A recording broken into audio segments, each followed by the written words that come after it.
Nigeria has scaled up the evacuation of its nationals trapped in the war in Sudan with the airlift of a second batch of citizens. Now, 130 people, including a baby and the mother, were on the plane earlier today. Arise correspondent Omar Bazwai has more. A batch of Nigerian nationals caught in the crossfire in war-torn Sudan arrived the private wing of Nnamdi Azikiwe International Airport, Abuja. They arrived at about 3:30 Friday afternoon, but no TV camera was allowed anywhere near the aircraft. Two buses dropped them minutes apart from each other at the departure hall that had been converted for the special operations. Government officials say the nationals arrived aboard a hired aircraft, Taco airliner, that took the contingent from Port Sudan to Juba and then to Abuja. The bulk of our people, after facing the initial difficulties at the border of Egypt, we moved them to the port of Sudan, and we have now arranged flights to start bringing them back home. Aboard were 130 passengers, 128 of them female, including a woman who was delivered of a baby trying to flee the troubled zone. Narrating their ordeals, some students told Arise that some persons, but not government officials, demanded between $100 and $150 from them to get on the buses to the border of Egypt. And some cried because of that, because everyone came hoping to go home and you're asked to pay money to sit. Not really where the Nigerian government, there are some associations, they are not the government. Like they will say $100 or $50 because some people pay. They paid and entered the bus. The federal government paid. So I really want to thank the federal government. They really tried a lot for us. They really tried. Nigerian officials at the airport admitted that the airlift from Egypt, where two planes, Asma and Max airliners, were stationed, suffered initial setback after two Nigerian students breached the country's travel protocol, causing authorities in Egypt to repatriate the entire contingent to the border with Sudan for fresh screening. One challenge that we face today, which has thrown us into realigning our plans, is the fact that some Nigerians were claimed to have entered the bus without permission. A first batch of 378 citizens arrived Abuja on Wednesday after almost a week of logistics and diplomatic difficulties. With the arrival of the second batch, hope rises for the evacuation of the remaining Nigerians still trapped in Sudan. Attention is also shifting from Egypt to other neighboring countries like Ethiopia, where more Nigerians have fled for safety. When they come back, they are readmitted and then properly reintegrated. We have already started profiling of the students. Nigeria's Foreign Affairs Ministry hopes to extend similar gesture to assist citizens of neighboring countries fleeing the war in Sudan.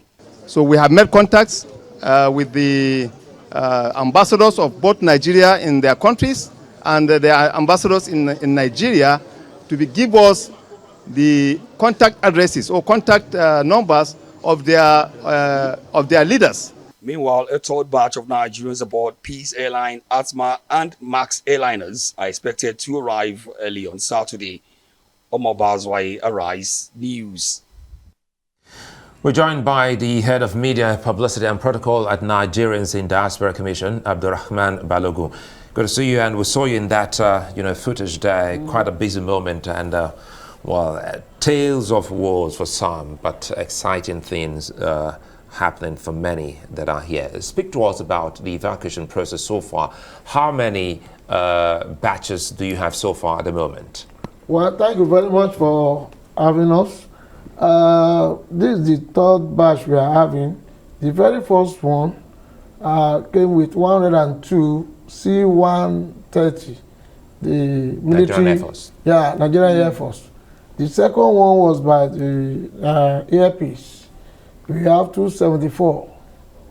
They came the same day, but there are some gap. So that's the second batch. The third batch is the one your correspondent just reported now, 130. That's from Taco Airline. So that made it the third batch for today. So how many evacuees are we expecting back home at the end of it all? And I'm curious to know the state of the mother and child. I mean, on that. The mother and child, they are safe. They are safe. They are all well delivered, and the baby is fine. The mom is fine. They are doing well. There's another case of a man who had a hand injury. Because of the federal government, they have been treated and discharged. Those are the minor cases we have. Then talking about how many people are we expecting as of today, at both Port Sudan and Egyptian border, I think you are having around 1,700 remaining. Yet to be evacuated. Yet to be evacuated. Okay, how do you, I mean, help us understand the protocol? I mean, reaching out to those who want to come back home, and of course we hear that there are those who really decided, you know, simply not to come back. Evacuation is voluntary. It is voluntary, of course, not to say it's by force to bring them back. Just to know exactly how do you reach out to these people, you know, to get them the adequate information to know that, look, there is provision to get you back home safe and sound. Yes, we have so many Nigerian groups there. We have the National Association of Nigerian Students in Sudan. We have our embassy. We have some socio-cultural groups. They have their own platforms. So the embassy made the line, email and everything available where they can read them. They are communicating, you know, because there was breaking power and source of power and all the rest. So, but they are still communicating with their phone and mobilizing them. This is the location for the bus. This is where we are going, and this is when the flight will be coming to evacuate you. So, I mean, the embassy is really coordinating that with officials of NEMA, NITCOM, a member of Foreign Affairs, and the rest. Now that you're here, you know, there was this story that broke earlier today. I don't know, perhaps you can clarify, saying the Egyptian authorities are sending fleeing Nigerian students back to the Sudan. How many of them? No, I'm asking. In fact, the report did you get the story? Yes. Yes, it is true. Right. It is true. And what really happened was that last week, Thursday, there was this, you know, Ethiopia, which is closer to Khartoum, blocked the territory for us assessing it. So the next option is to go towards Egypt. Get to Egypt, they saw the crowd, very intimidating. We can't allow all of you here. As at that time, the Nigerians were having close to 5,000. So you can't allow all of you here. So there and then, they enter into a kind of MOU. Now, you can only move people to our port here. The number, the exact number that the plane will evacuate. We don't want a single person. Now, I told you 376 before. Before it was supposed to be 350. Now they've packed this 350, they provide them. Suddenly, at the point of checking in and boarding, they discovered there are 376. 26 people just came from nowhere. Nigerians. So confusion started. Egyptian refused them to say that they have to go back to Sudan, where they are coming from. And that one took them almost 7-8 hours delay. Yeah? Now, again today, we are expecting this flight early in the morning. And then, suddenly, the number that was planned far outweigh the number that will enter into the flight. And the same thing happened. So how stringent really were the checks carried out on the Nigerian side to ensure that not just Nigerians who are not supposed to be on the buses were there, but you don't have, you know, would-be terrorists getting into the mix? They did all that, and that was why the process was a little bit cumbersome. Some don't even have passports. So how do you identify you are a Nigerian? So some don't have passports. So as a result of that, they need to do some due diligence to be sure that those they are transporting back home are really Nigerians, are genuine Nigerians, and people who are really in need. Who's taking responsibility for this due diligence? Yeah, we have our ambassadors there both ways in Sudan and in Egypt. We have DG NEMA on ground. We have officials of Nigerian Diaspora Commission on ground. We have some top senior officials of Ministry of Foreign Affairs on ground there. So what happens to those who don't have, those Nigerians without their passport? They give them emergency travel certificates. Right. And as they arrive, what's the final destination? Do you just allow them to go find their ways? Or? On their own? No.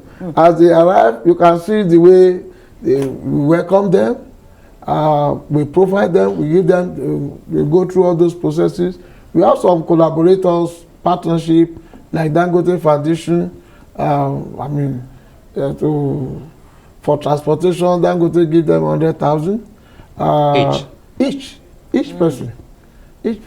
The only one I don't know is that this new baby, and I don't know whether I will get 100,000. The baby should get double. The baby should get double. Okay, that's nice.